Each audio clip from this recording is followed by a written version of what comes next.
agradecer la invitación, por supuesto, a Víctor, al archivo de Teguise, a los compañeros. Decir también, como introducción, que yo no soy archivero, he hecho pinitos en la archivística, como bien sabe Enrique. Con don Joaquín Blanco, a principios de los 80, pues trabajamos en un inventario de archivos públicos y privados. Tengo cierta experiencia en la archivística, me encanta la archivística, pero no soy profesional de la archivística, y menos mal, porque el archivo, para que no se asusten, está en buenas manos, está en manos de un archivero, no está en mis manos. Está en manos de Carlos Santana Jubels, que es un magnífico archivero que tiene su experiencia, que tuvo su experiencia en el Museo Canario, y ahora él es el que está al frente de todas las tareas de digitalización, de inventariación, de catalogación del archivo Negrín que tenemos en Las Palmas. O sea, está en buenas manos. Yo simplemente he cumplido una etapa importante en la recuperación y en el traslado de ese archivo a Las Palmas. Porque a mí en el año 98 se me encargó, por parte de la Fundación Juan Negrín, se me encargó que fuera a Niza, donde creíamos que había papeles de Negrín, y de hecho su hijo, Juan Negrín Jr., pues vivía allí y se estaba ofreciendo. Pero íbamos un poco a ciegas. Desde el 98 hasta el 2013, noviembre del 2013, pues ha sido una tarea difícil, complicada. Intentaré explicárselo y resumírselo muy brevemente, ¿no?, en el poco tiempo que dispongo hoy, ¿no? Pero han sido años de acercarnos a esa documentación, a esos archivos, a ese archivo que yo considero que es uno de los archivos más importantes en manos privadas de la historia contemporánea española, en manos privadas, uno de los más importantes.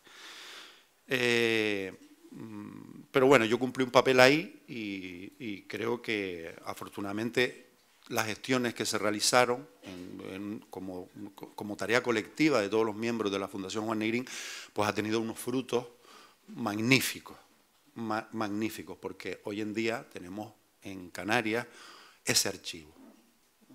Estamos hablando de cerca de 200.000 documentos, ahora en estos momentos hay 155.000 y próximamente van a venir más, probablemente llegaremos a más de 200.000 documentos que los que vamos a custodiar en el archivo de la Fundación Juan Negrín en Las Palmas.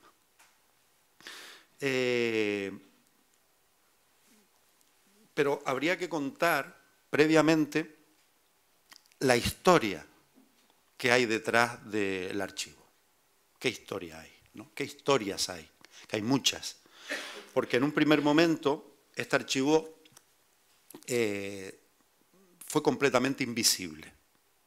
Nadie sabía que existía este archivo de Juan Negrín, pero nadie pudo acceder a este archivo hasta que yo vi algunos de los papeles en Niza en el año 98.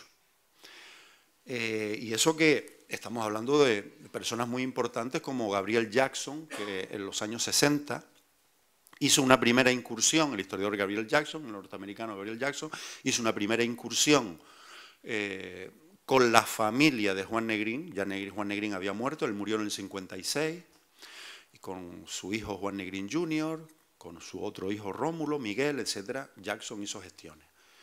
Y de hecho, estuvo a punto de adquirir pues, los fondos para la Universidad de California, de San Diego. Pero Juan Negrín Jr. no le dejó ver los documentos.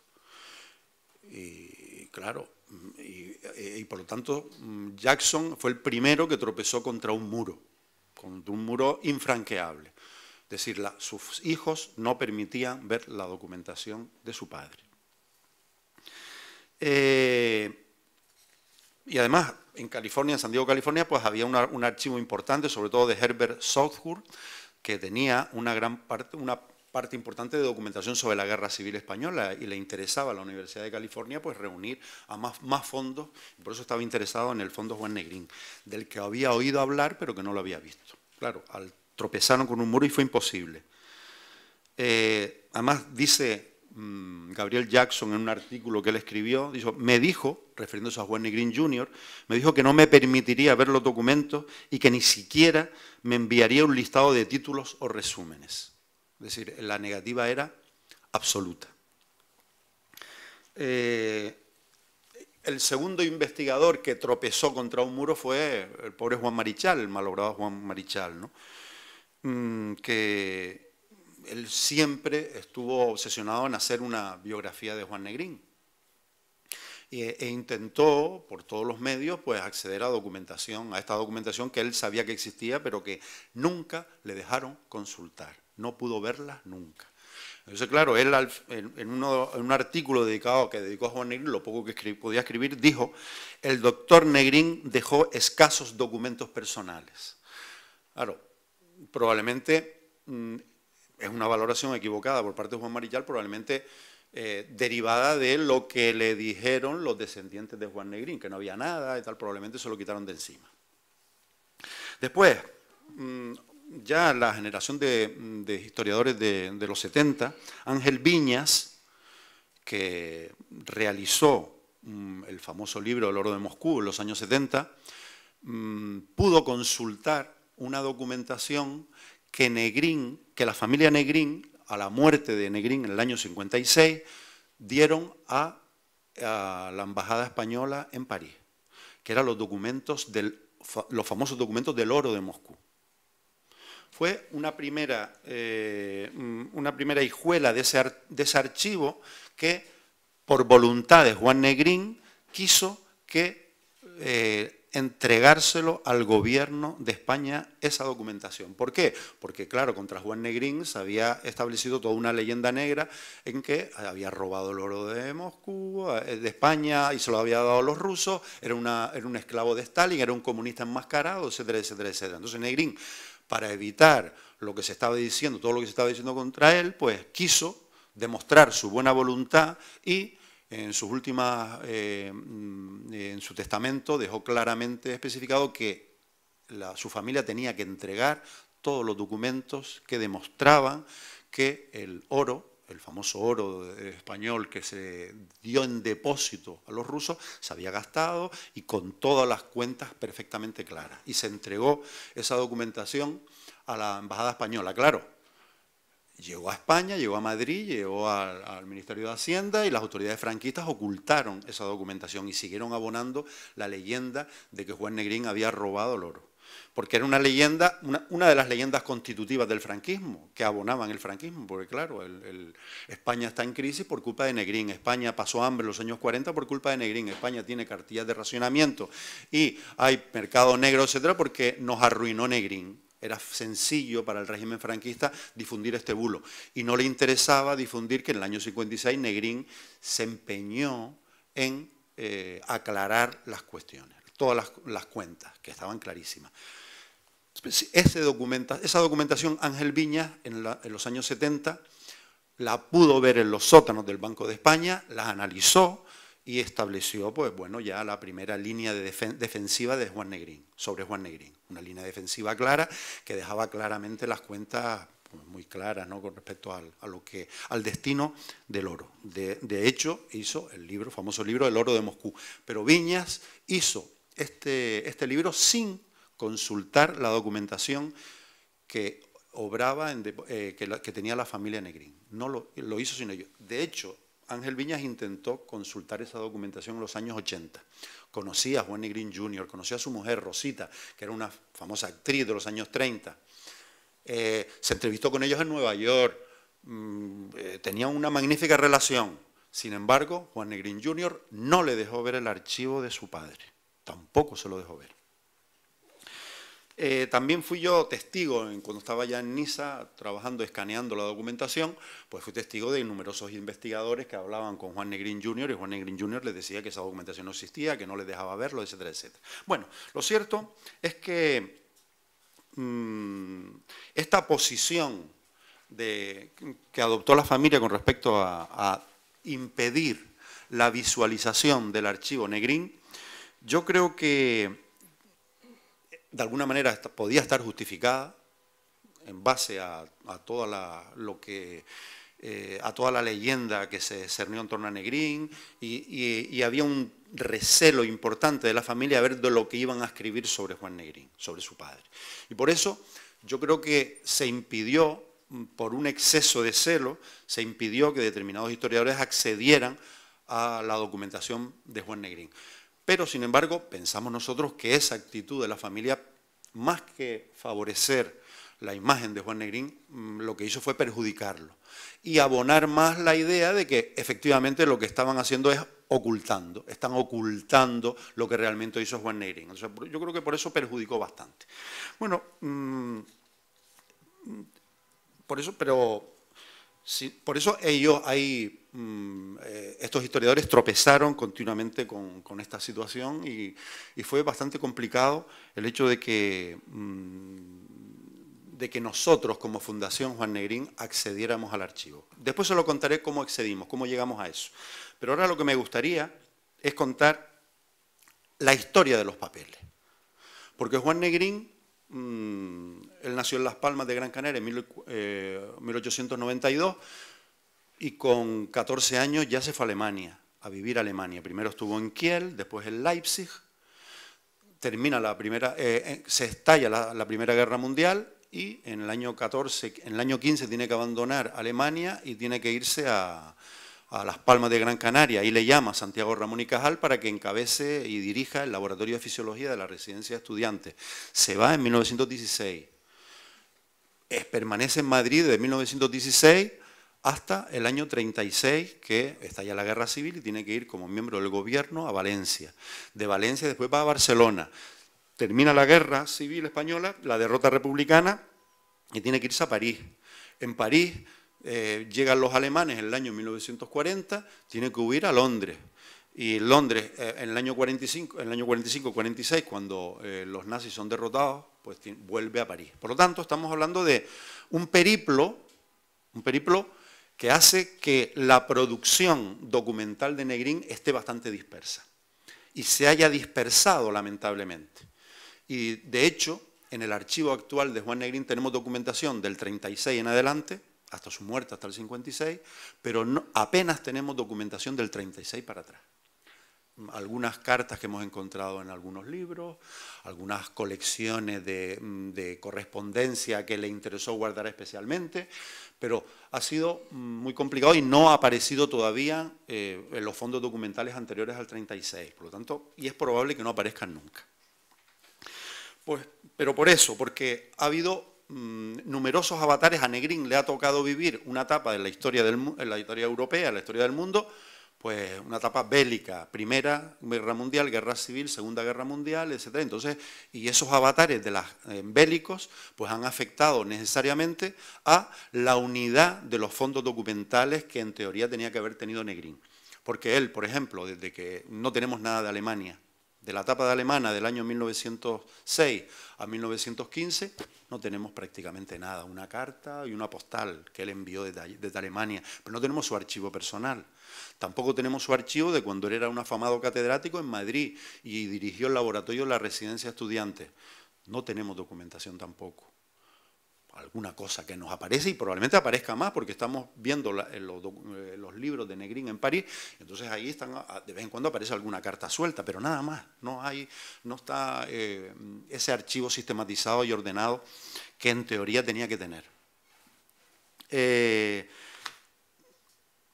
También otro factor que contribuyó a la dispersión documental es los problemas matrimoniales que tuvo Negrín con su mujer. Él se casó con una mujer alemana en el año 1914, en Alemania, en Leipzig. Tuvieron hijos, etcétera, pero ya en los mediados de los años 20, pues el matrimonio entra en crisis. No vamos a entrar en detalle, pero eso afecta necesariamente a la unidad documental, porque tampoco, yo creo que probablemente por este motivo, él tiene que abandonar la casa, se tiene que ir, etcétera, y su documentación se queda abandonada, se queda por el camino. No ha aparecido esa documentación. Lo que sí aparece, evidentemente, lo que a partir de que él se va a Valencia, que se va a Barcelona y se va a París, pues efectivamente ahí sí está la documentación Negrín. Ahí sí aparece su documentación como ministro de Hacienda a partir de septiembre del 36, su documentación como presidente del gobierno a partir de mayo del 37 y su documentación como ministro de Defensa a partir de abril de 1938. Entonces, ahí sí tenemos unos cuerpos documentales muy importantes. Y además tenemos unos cuerpos documentales muy importantes también de la época del exilio, del año 39. Al año 56 que muere tenemos todas sus cartas, toda su correspondencia recibida, enviada, etc. Ahí tenemos series bastante completas y muy importantes. Pero claro, lo que habría que hablar, y es una investigación que hemos hecho hace poco, a través de documentos que existen en el archivo Juan Negrín, en el propio archivo, hemos podido reconstruir por dónde fueron los documentos de la República, los documentos oficiales de la República, qué trayecto siguieron para terminar estando en París en el año 1954.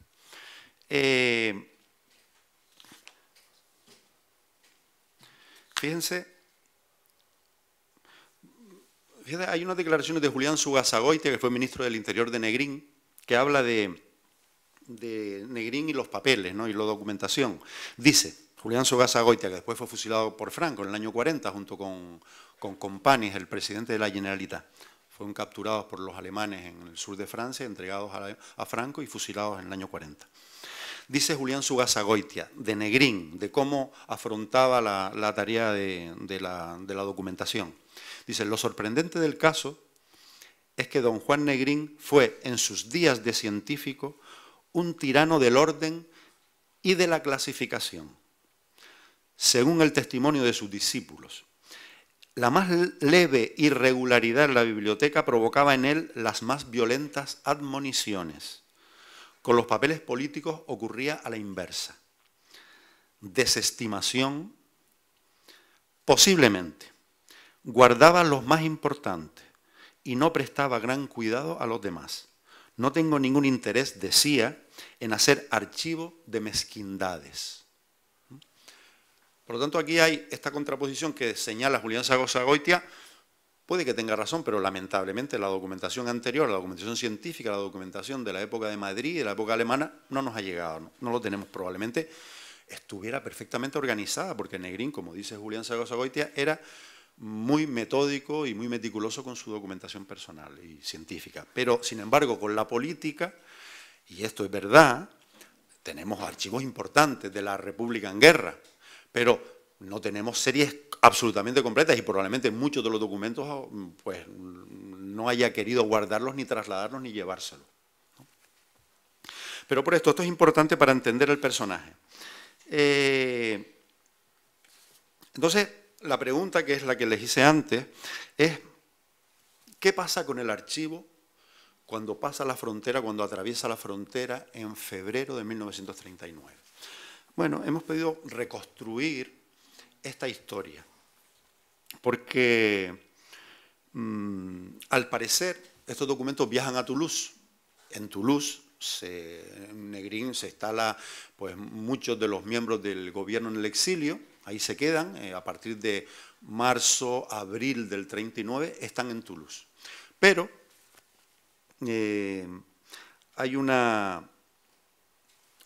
hay varias cartas y varios documentos que certifican que esta documentación se trasladó de Toulouse a Marsella. ¿Cuándo?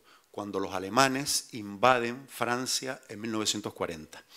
En mayo, junio de 1940 es el avance meteórico de los alemanes que coge desprevenido a los franceses, a todo el mundo, y a los republicanos españoles también. Negrín huye a Londres, pero le encarga a un jefe de carabineros, el señor José de Arismendi, que ante la amenaza de que los alemanes capturen el archivo que está en Toulouse, es el archivo oficial de la República, claro, este archivo no puede caer en manos de Franco, porque ya sabemos el objetivo de la recopilación documental del régimen franquista, que era el objetivo represivo. El archivo de Salamanca fue un archivo instalado, puesto para reprimir. Pues de ahí está el archivo de la masonería, está el archivo de los diferentes partidos políticos, etcétera. Eso fue el archivo inicialmente. Hoy, afortunadamente, el archivo de la memoria histórica. Pero por eso esta documentación no podía caer en manos del franquismo.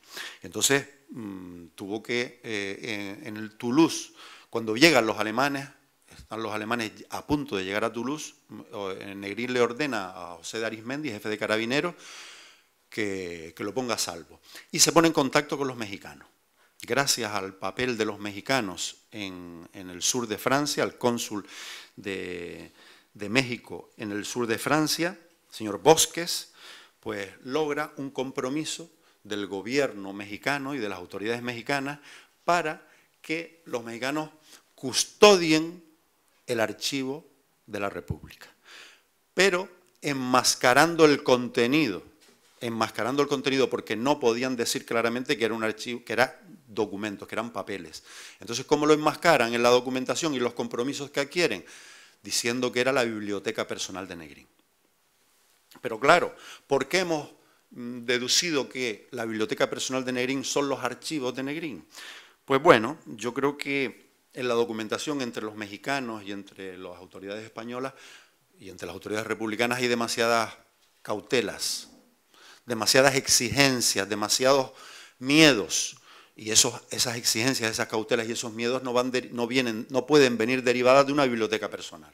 Solo pueden venir derivadas de la existencia de un archivo y de unos documentos que tienen una importancia capital para la República. Por eso estuvo todo el tiempo, entre el año 40 y el año 46, estuvo todo el tiempo esta documentación guardada en Marsella, de manera sigilosa, de manera secreta, en un guardamuebles que custodiaban los mexicanos, hasta el año 46. En el año noviembre del 45, Negrín está en México, ya ha terminado la Segunda Guerra Mundial, y dirige una carta a las autoridades mexicanas solicitando que intervengan para la recuperación de su biblioteca.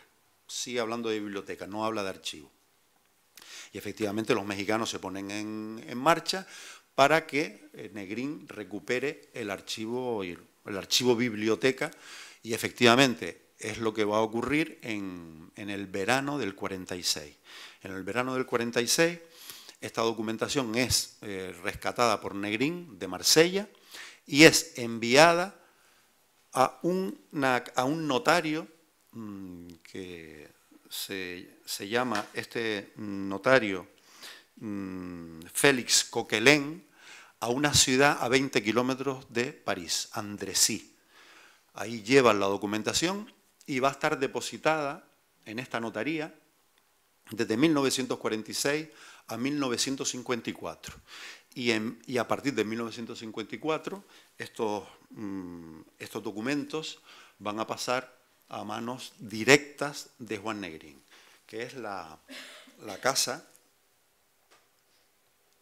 que ahora les cuento un poco las fotos que les comento, pero aquí ya en el año 1954, en el famoso Distrito 16, que es uno de los más lujosos de París, en la avenida Henri Martin, número 78 bis, en el tercer piso, ahí va a tener la casa Juan Negrín y ahí van a estar depositados los documentos. Es decir, se van a trasladar de la notaría a 20 kilómetros de París en el año 54, se trasladarán a la casa de Juan Negrín.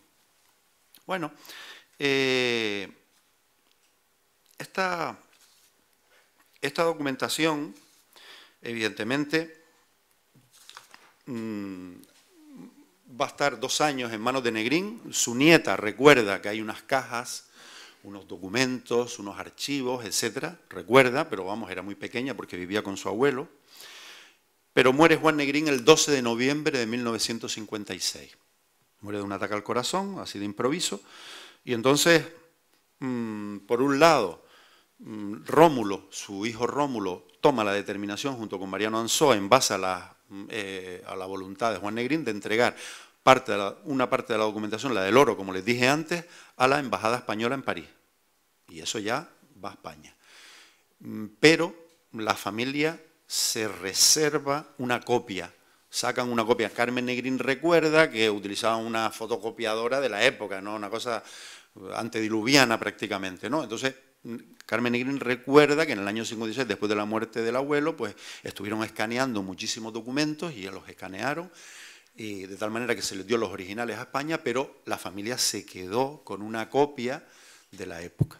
Una copia que es la que tenemos nosotros. Esa la copia nos ha llegado y es la que tenemos nosotros, que se supone que tiene que ser exactamente la documentación original que tiene que estar depositada en el banco, en los sótanos del Banco de España, que vio Ángel Viñas en los años 70 e hizo su libro El oro de Moscú.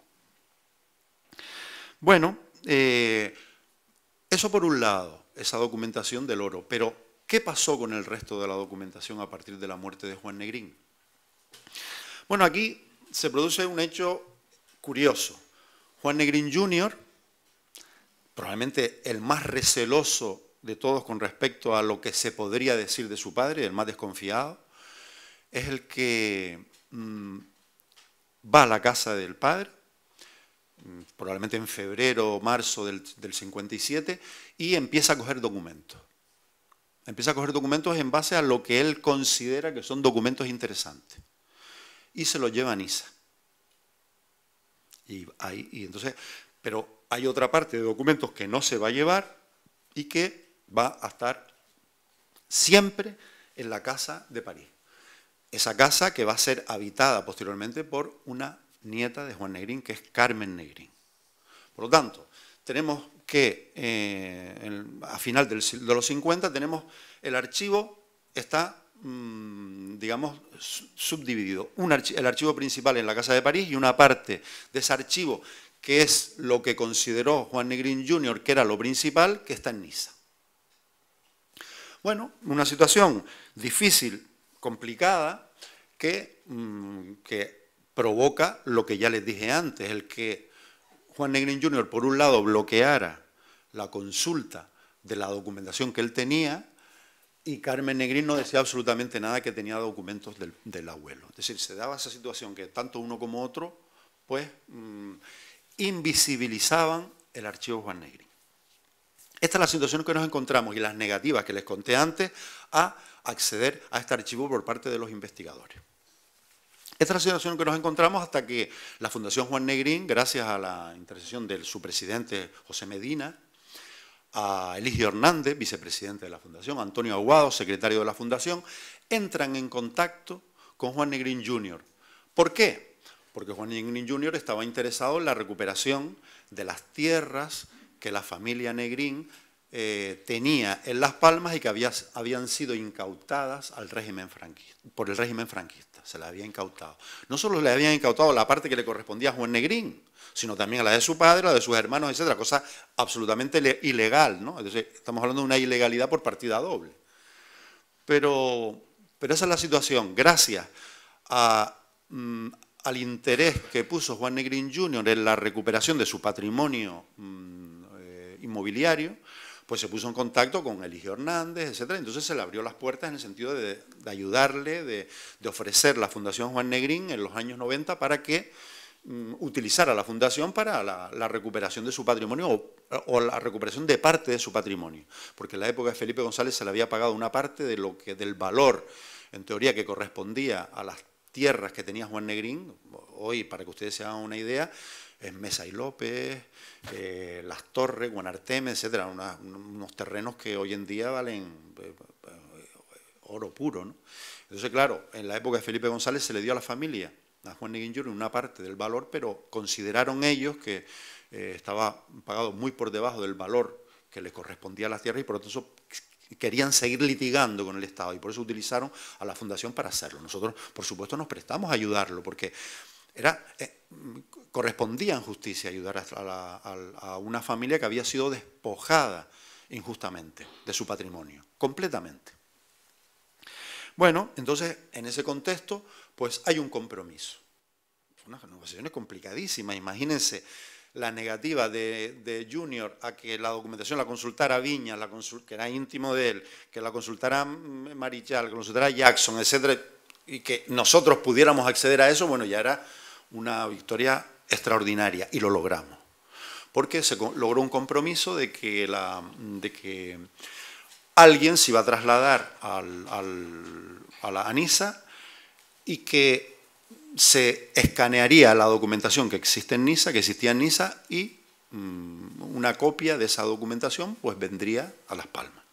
con ese compromiso. Efectivamente me mandaron a Niza en el año 99, 98-99, y bueno, y me toca el honor de haber visto por primera vez esa documentación después de muchísimos años sin haberse tocado. Nadie la había visto hasta ahora. Entonces me tocó ese honor y bueno, a partir de ahí empezamos a escanear documentación y claro, empezaron a aparecer papeles que no se habían visto durante 70 años, más de 70 años, y a aclarecer muchísimos acontecimientos cuyo análisis no estaba claro, no estaba claro exactamente lo que había pasado en muchísimos aspectos, ¿no?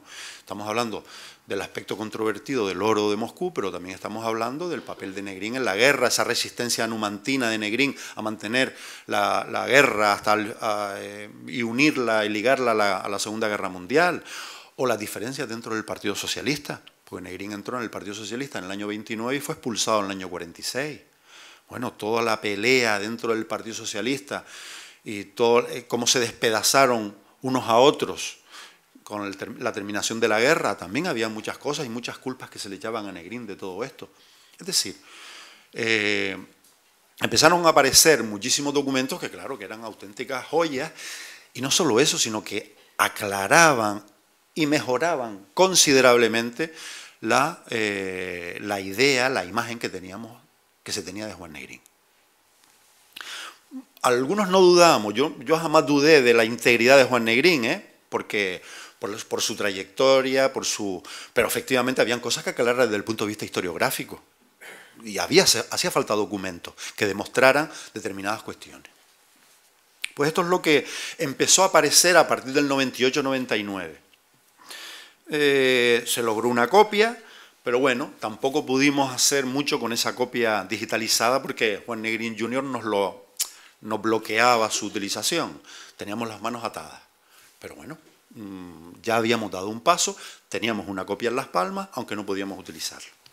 Bueno, el siguiente paso que se da en la documentación Juan Negrín es el 2003.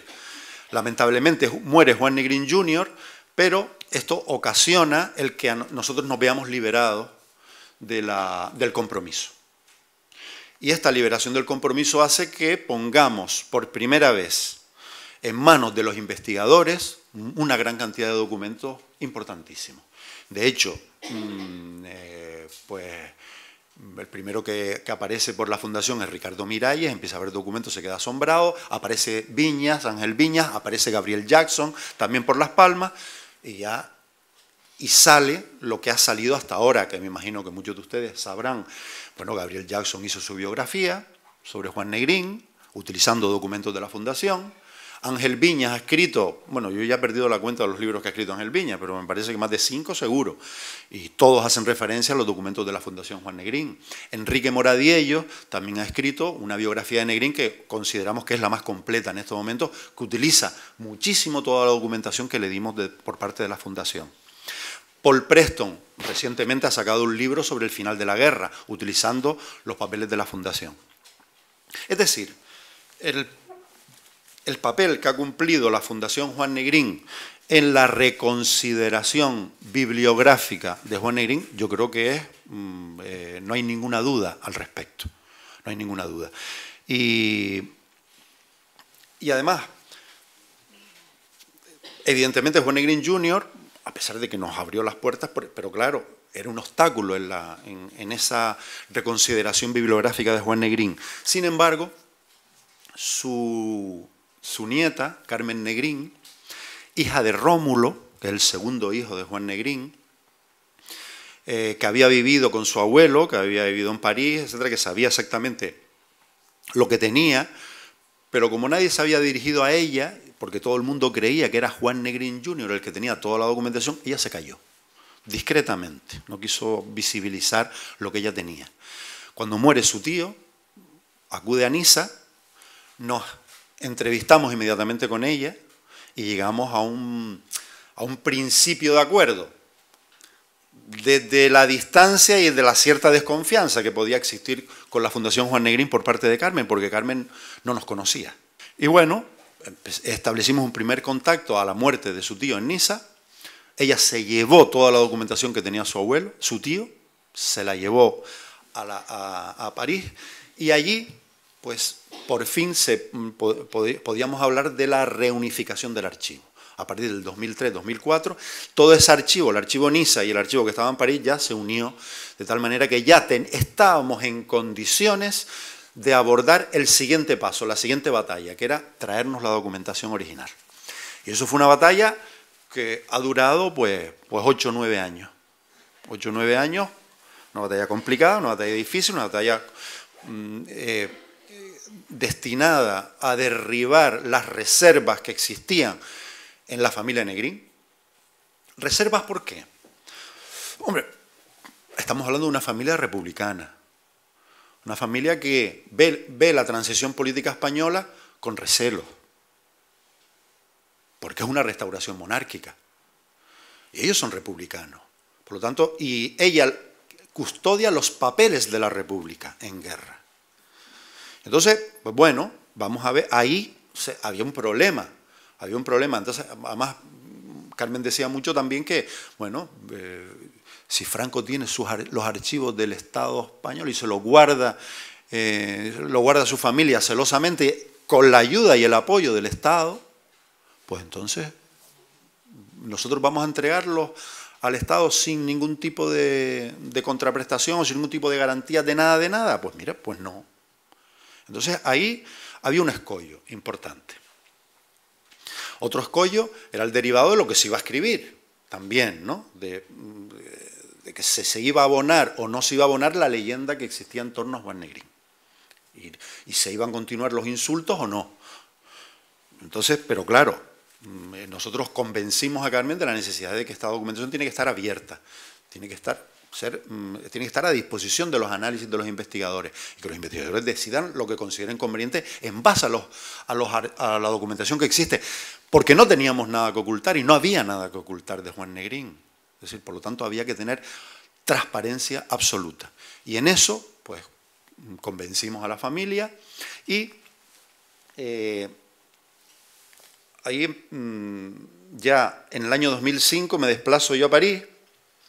Este es el escritorio de Juan Negrín, que prácticamente en el salón de su casa de París lo conserva Carmen prácticamente intacto. También su biblioteca. Esta es la biblioteca que está en el salón principal. Aquí tenemos un plano más general del escritorio y de la biblioteca. Coge todo el perímetro del salón, porque Negrín era un gran bibliófilo, era un enamorado de los libros, pero eso es otra historia.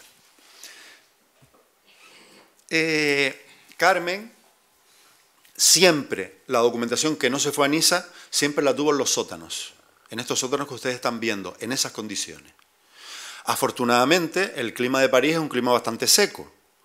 Entonces, por eso contribuyó a la conservación de la documentación, porque en unas condiciones, en un sótano, en esas condiciones en las que estaba, pues ha sido un milagro que haya estado más de 70 años y prácticamente la documentación se haya salvado, ¿no? No ha pasado nada, no ha pasado accidente, no se ha inundado, no se ha incendiado, cosa que podía haber ocurrido perfectamente, pero afortunadamente hemos tenido bastante suerte. Como ven en esta foto, pues aquí estamos hablando de libros y de documentos juntos. Por lo cual es probable que la historia que les conté antes de Toulouse, Marsella, Andresí, París, pues sea todo el conjunto. Todo este conjunto que fue trasladado hasta que llegó en el año 54 a la casa donde se depositó en estos sótanos, en los sótanos de la avenida Henri Martin 78 bis. Aquí tienen ustedes el estado en el que estaba. Es que no se podía ni caminar entre los pasillos de este sótano. Había que quitar muebles, quitar de todo para poder acceder a la documentación. Y todavía, fíjense, un poco duro decirlo, pero todavía no tenemos la constancia de que la documentación escaneada hasta ahora sea toda la que existe. Todavía no lo tenemos la constancia. ¿Por qué? Porque todavía en ese sótano hay cajas que no se han abierto.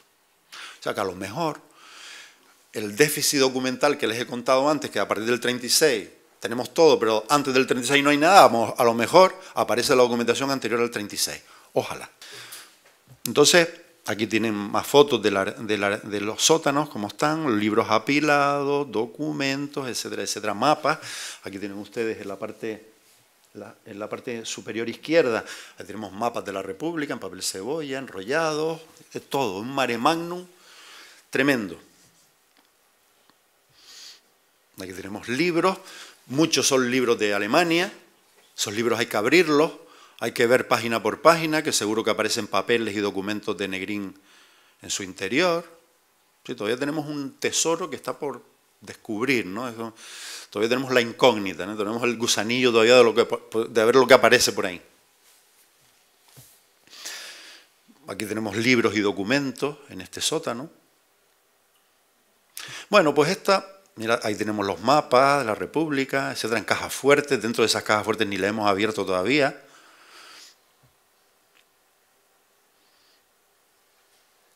Este es el estado en el que nos encontramos. Bueno, en el 2005 vamos a París, voy yo a París, y entonces Carmen y conmigo empezamos a abrir paquetes por primera vez y a quitarles el polvo de 70 años. Por primera vez. Entonces, aquí estamos, a ver lo que aparece. Aquí tenemos una especie de maleta que se le daba a los refugiados para el paso de la frontera, con una especie de kit de alimentación, de limpieza, etcétera. Documentos que estamos abriendo por primera vez. Los limpiamos, pues estaban con el polvo de decenios. Y estamos rompiendo la cuerda después de 70 años, en esta época. Esto es en el 2005. Aquí estamos un poco pues con esa la labor. ¿Cuál era el objetivo de este trabajo? Hacer una copia de lo que no se había escaneado en Niza. Es decir, en Niza se había escaneado una parte, se había llevado a París, eso ya estaba escaneado, pues había que abrir nuevos paquetes que estaban en el sótano para seguir escaneando documentación, y seguimos escaneando.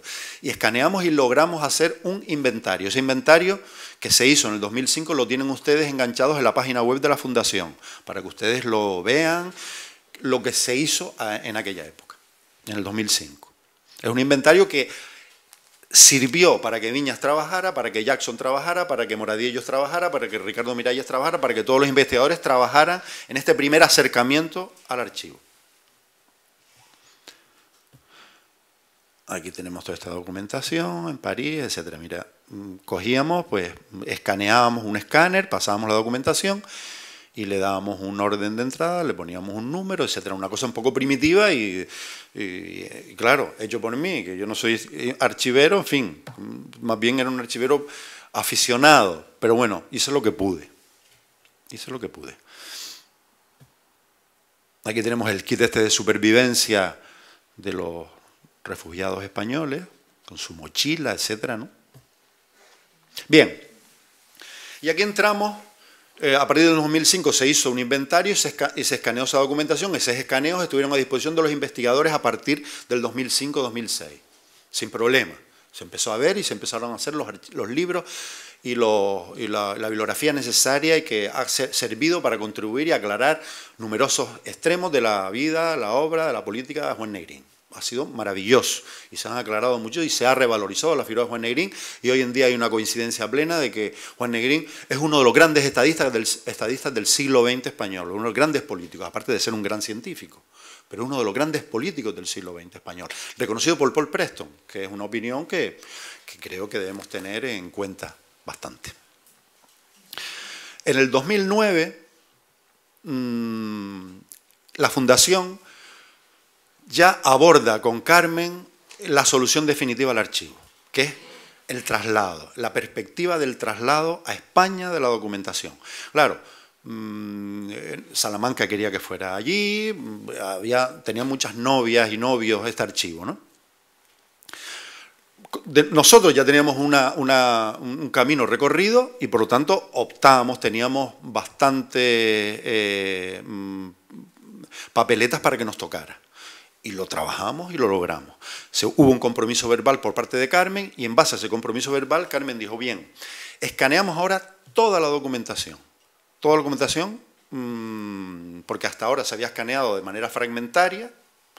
Vamos a hacerlo con criterios totalmente profesionales, no los que seguí yo, sino totalmente profesionales, a altísima resolución, etcétera, etcétera, etcétera. Entonces, la empresa Acuario, se dedicó a escanear esa documentación del 2009 al 2011. Unos escaneos que tardaron en hacerse, pues eso, 2 años prácticamente. Largo, duro, difíciles, complicados, pero se hizo ese escaneado y sobre todo se realizó un cuadro de clasificación. Un cuadro de clasificación bastante exhaustivo, donde ya se relacionaba claramente los escaneos que se habían hecho en los nuevos escaneos con el cuadro de clasificación, que tiene casi cerca de 100 páginas, ese cuadro de clasificación. Por lo tanto, muy exhaustivo, un nivel de descripción documental alto. Y una vez que se termina el escaneado de esa documentación, Carmen toma la decisión.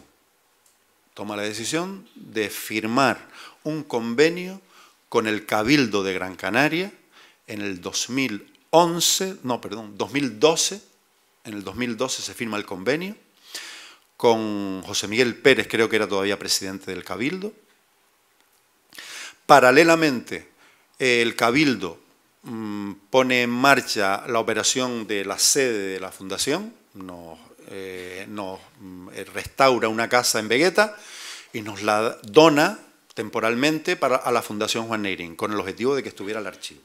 Es decir, se caminó, por un lado, en firmar un convenio de colaboración para que el Cabildo fuera el titular del depósito, es decir, una institución pública fuera el titular del depósito.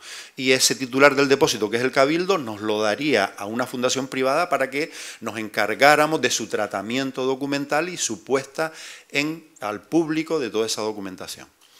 Y efectivamente, se realiza el local, la sede, se firma el convenio y finalmente, en noviembre del 2013, esa documentación viene. Esto es una foto en una casa en Bretaña donde se llevó toda la documentación para hacer el escaneado definitivo por parte de la empresa Acuario. Aquí tenemos imágenes también de todo ese tratamiento que se le dio a la documentación. Aquí tenemos cuando de la casa de Bretaña a la casa de Juan Negrín vuelve la documentación a la casa de París, pero ya en carpetas archivadores, con sus números correspondientes, con sus localizadores perfectamente claros para establecer una correspondencia entre el cuadro de clasificación y los documentos originales, para tenerlos perfectamente localizados. Aquí está esperando el traslado a Las Palmas. Aquí está la documentación esperando el traslado a Las Palmas y finalmente pues, la empresa MSC, de manera gratuita, nos traslada la documentación desde el puerto del Havre, en Francia, y nos lo trae a Las Palmas. Esta es la llegada del container a una serie de almacenes. Aquí vino la documentación en 2 baúles que tienen ustedes a la derecha y 3 cajas grandes conteniendo carpetas archivadores. Se traslada de unas naves de la empresa, se traslada esta documentación a unas naves que tiene el Cabildo, al Archivo General del Cabildo Insular de Gran Canaria, el llamado edificio La Favorita, el edificio de La Favorita que está en el camino a Tafira. Ahí se queda en depósito este archivo hasta que la documentación aproximadamente entre enero y febrero del 2014, se trae a la nueva sede de Las Palmas, en Vegueta, se abren las cajas y aquí estamos en el proceso de apertura de las cajas ya en la sede de la Fundación Juan Negrín en Las Palmas. Se abren las cajas correspondientes y aquí tenemos a Carlos Santana, nuestro archivero, y ya en una especie de cámara acorazada que tenemos con condiciones de seguridad, con alarmas, bueno, el edificio tiene alarmas, pero la cámara acorazada tiene otro sistema de alarma también, con sistemas de temperatura, de humedad, etcétera, de garantías plenas para la conservación de la documentación, que es complicado porque estamos hablando de Canarias y estamos hablando de humedad. Y la humedad es un gran enemigo para la documentación, como todos ustedes de aquí saben. Por lo tanto, tenemos que combatir ese problema para evitar el deterioro de la documentación. Bueno, lo cierto que yo creo que estamos cerca ya de la hora, ¿no? Bien, esta documentación, pues la tenemos hoy en Las Palmas. La sede de la Fundación Juan Negrín es un punto de referencia en este momento de la investigación de la guerra. Eso es el resultado y es un buen resultado para las islas, el que tengamos una documentación de esta importancia en las islas. Creo que es fundamental, ¿no?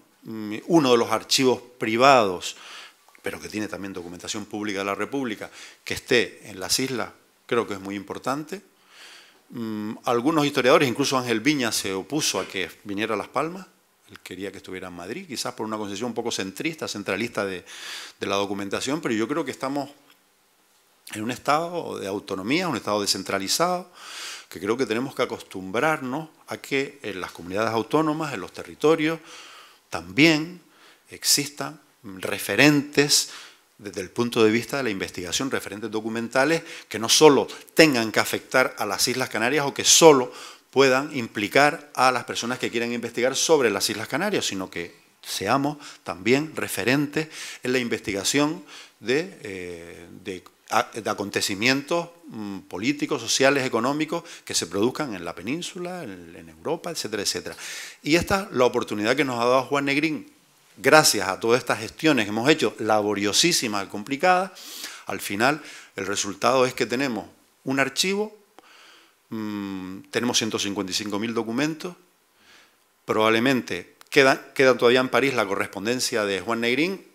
Tenemos que desligar la correspondencia privada de la pública, la privada porque hay temas familiares bastante controvertidos y que la familia no quiere que salga, y es lógico que sea así, que se los reserven ellos.